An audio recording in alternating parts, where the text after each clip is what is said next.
Here we are again, Hornets. Another installation of Ready Workbook Fun. Yay! So make sure you get out your Ready Workbook and your pencil and your highlighter. I don't think I'm going to use a highlighter today, but just in case, you also can use that instead of a pencil when we annotate the text. So once you get your workbook out, you need to open it to page 56 because we are going to start Lesson 6, Part 4 on story elements. You should have already watched your background video on The Prince and the Pauper, Disney's retelling of that. It's the little 3-minute clip from Disney that kind of goes along with the passage we're going to read today by Mark Twain. And if you read your little background on him, his real name was Samuel Clemens. And this is a story that he wrote during the 1800s about the 1500s. So we are ready to start. We're going to open our workbook to page 56. And here we are on page 56. Now remember, anything that shows up in red, you need to make sure you're doing to your text as well. If I do it, you do it. Okay. Anytime that I get ahead of you, make sure you pause the video so that way you can catch up. It's the best thing about getting to listen to me on video is you can work at your own pace when I get going a little too fast. So the very first thing we're going to do at the top of the page is we're going to rewrite the title of our lesson, and that is Analyzing the Interaction of Story Elements. And we're also going to break down this title to go along with it a little bit. Analyzing means that we're going to break apart. Interaction means how things work together. And story elements is our big chunk that lets us know we're working with fiction, which makes it fake. And that its entire author's purpose of fiction is to entertain. The text structure that fiction uses for the most part is chronological, in that fiction needs a setting, characters, plot with a conflict, and eventually a resolution. And at the end, we're going to look at theme, which is kind of what our main character learns. Now, our next thing that we're going to look at is our instructions, and it tells us to read the scene below in which a beggar boy sets off a surprising chain of events at a London castle in the year 1547. Use the study buddy and close reading to guide your reading. Well, we got some very important information, guys. Y'all, we just were told that this is about a beggar boy in London in the years 1547. We got one of our characters, we got our setting, and part of our conflict is going to be that he sets off this surprising chain of events. Okay? Now, the next thing we see is that it gives us our genre. Guys, y'all, it's not always going to give you your genre. So when it does, pay attention. It is telling us that this is not only fiction, but it's historical fiction, which means that it is technically the setting is based on a real time and place, but ultimately what's going on in the story is still made up. The author's still able to take some liberties and make things up to make the story entertaining. So the next thing we're going to do when we annotate our text is we're going to box our title. And our title is The Prince. It says from, that lets us know this is an excerpt. So the title of the book is The Prince and the Pauper. Well, these are antonyms of each other, guys, for the most part. Prince normally means somebody who's royal, noble, that nobility class that we've been talking about. And a pauper is the opposite of that. It's usually somebody poor and doesn't have a whole lot. So we're getting to use, and there's also some nice alliteration with in the poem. We'll get into that later. All right. So the very first thing we're going to do is we're going to read our story. So all you've got to do is read that first page, all of those paragraphs, and that's it. That's all I want you to do is to read it through one time. So if you want to pause the video and go ahead and read, you can. If you don't pause the video, you're going to listen to me read it, which is what I'm about to do. Poor little Tom in his rags approached and was moving slowly and timidly past the guards with a beating heart and a rising hope when all at once he caught sight through the golden bars of a spectacle that almost made him shout for joy. Within was a comely boy, tanned and brown with sturdy outdoor sports and exercises, whose clothing was all of lovely silks and satins, shining with jewels. At his hip, a little jeweled sword and dagger, dainty buckskins on his feet, with red heels, and on his head a jaunty crimson cap with drooping plumes. Tom's breath came quick and short with excitement, and his eyes grew big with wonder and delight. Everything gave way in his mind instantly to one desire. That was to get close to the prince and have a good devouring look at him before he knew what he was about. He had his face against the gate bars. The next instant, one of the soldiers snatched him rudely away and sent him spinning among the gaping crowd. And I've got to wait till that goes away, guys. Gaping crowd of country gawks and London idlers. The soldier said, "Mind thy manners, thou young beggar."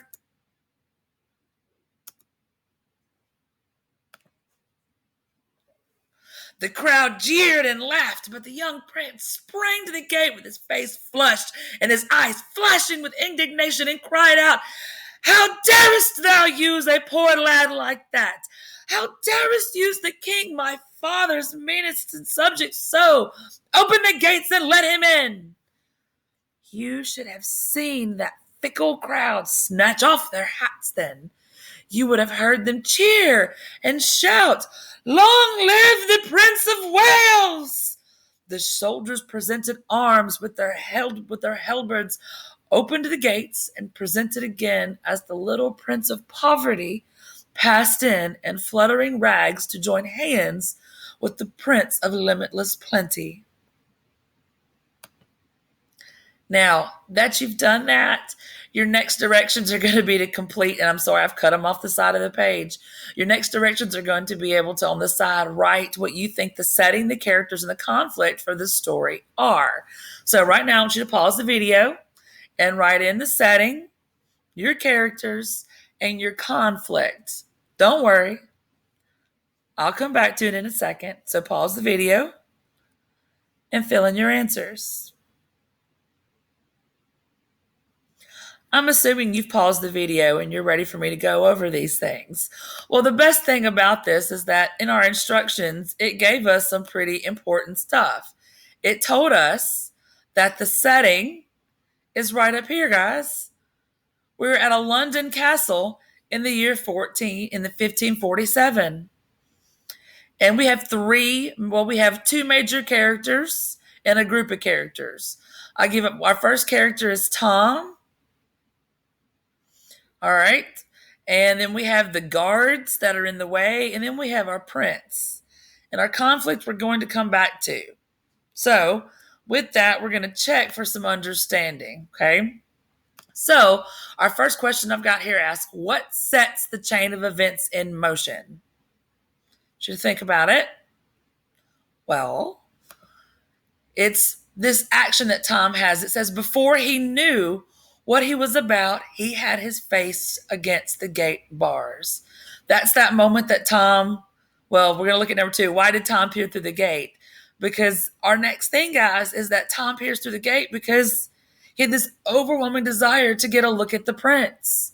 He couldn't stop himself, which is what starts part of our conflict. Number 3, what did the soldiers do to Tom that made the prince angry? This is going to be our next step that sets everything in motion because these guys, these soldiers, these guards did something they probably shouldn't have. And it is that they grabbed Tom and roughly sent him spinning among the gaping crowd, which just means that they were rough with him and kind of tossed this poor kid out of the way. And then the 4th one is, how do you know the prince is angry? Well, there's an entire line that says the young prince springs to the gate with his face flushed, which means it's red, and his eyes flashing. And his eyes are flashing probably because he's a little angry at his guards for treating his subjects and his people so poorly. Now, the next thing I'm going to get you to do is I'm going to get you to reread paragraphs 1 through 4, and then use the study buddy over here, though the close reading. And I want you to draw a box around details that explain the prince's actions. So this is where, if you need to pause the video, do it. And in your workbook, draw your box. I'm going to assume now you've reread paragraphs 1 through 4 and you've got your box. So we're going to look right here at paragraph 2, where it says, the next instant, one of the soldiers snatched him rudely away and sent him spinning among the gaping crowd, the crowd of country gawks and London idlers. The soldier said, "Mine 9 matters, thou young beggar." This is the moment the prince saw something that he didn't like, that was going to make him do something about it. Now, in our next part, it says, how is the setting of the guarded gate important to the events? Underline any details that show the importance of the setting to these events. You're going to underline 3 separate things, one in paragraph 3, one in paragraph 4, and one in paragraph 6. So right now I want you to pause the video, and I would like you to underline the details that show the importance of the setting to these events. Go on, pause me. It's okay. I'm going to assume now you've paused the video and you've picked out this from paragraph 3, where it says that the young prince sprang to the gate with his face flushed. There we are, him jumping to the gate. In paragraph 4, we've got something else about the gates where it says, "Open the gates and let him in." And in paragraph 6, we've got the other thing about how the little boy passes. Well, maybe if it'll pop up. "We opened the gates." All these things keep mentioning the gate to let you know that there's a barrier between the prince and our young beggar. All right. Now, with our next part, we're going to do our questions. So, what should you be doing at the top of the page? Analyzing the interactions of story elements. How many of you did it? Analyzing means to break apart. Interactions means how it works together. And story elements is that reminding you that this is fiction, which is fake, that the author's purpose is to entertain, that the text structure is chronological, and then it's going to have a setting, it's going to have characters, it's going to have a plot and a conflict, and eventually next week we'll talk about theme. And just as a reminder, this is historical fiction. So just keep in mind, this is historical fiction. Okay, and it says to use the hints on this page to help you answer the questions. Number 1, which sentence best shows how one character can set the events of a story in motion? Is it A, Tom's breath came quick and short with excitement and his eyes grew big with wonder and delight? Is it B, everything gave way in his mind instantly to one desire, that was to get close to the prince? Is it C, the soldier said, "Mine 9 matters, thou young beggar"? Or is it D, within was a comely boy, tanned and brown with sturdy outdoor sports and exercises? So I'm going to give you a minute to figure it out. Which sentence best shows how one character can set the events of a story in motion? And your hint over here says to think about what Tom wants and how his attempt to achieve his goal causes trouble. All right, and number 2 says which sentence best describes how story events influence a main character's actions? Is it A, the prince sees Tom mistreated by the soldier and takes pity on him? Is it B, at first the crowd jeers and laughs, but then they snatch off their hats and begin to cheer for the prince? Is it C, the soldiers make certain that Tom and the prince remain separated by the gate? Or is it D, the country gawkers and London idlers shame the prince into doing something to help Tom? And if you look over here where it gives us some more hints, it says which choice describes why a main character acts to change another situation? I'll let you go ahead and come up with your answers. Now I'm going to go ahead and go back to number 1. And we're looking for how one character sets events into motions. A says Tom's breath came quick and short with excitement and eyes grew big and wonder with delight. But does he do anything? B says everything gave way in his mind instantly to one desire, and that was to get close to the prince. Now, is this something where you're going to get where this is the moment where he decides and makes a decision, which is going to cause the next set of conflict? Or is it C, the soldier said, "Mind thy young beggar"? Well, if the soldier's the one doing the action and the talking, does that have anything to do with Tom's actions?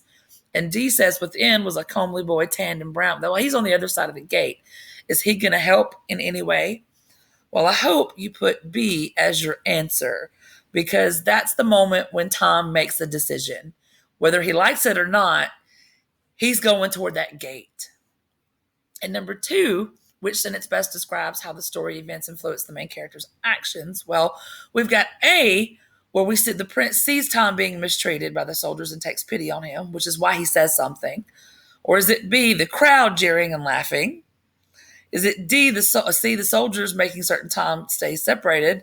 Or is it D, once again, the gawkers? Remember, we're looking for how the stories influence a main character. And the only main character that's really in here is the prince and the soldiers.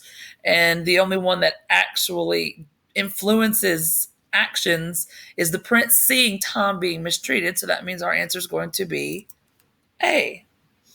All right, so let's go on to number 3.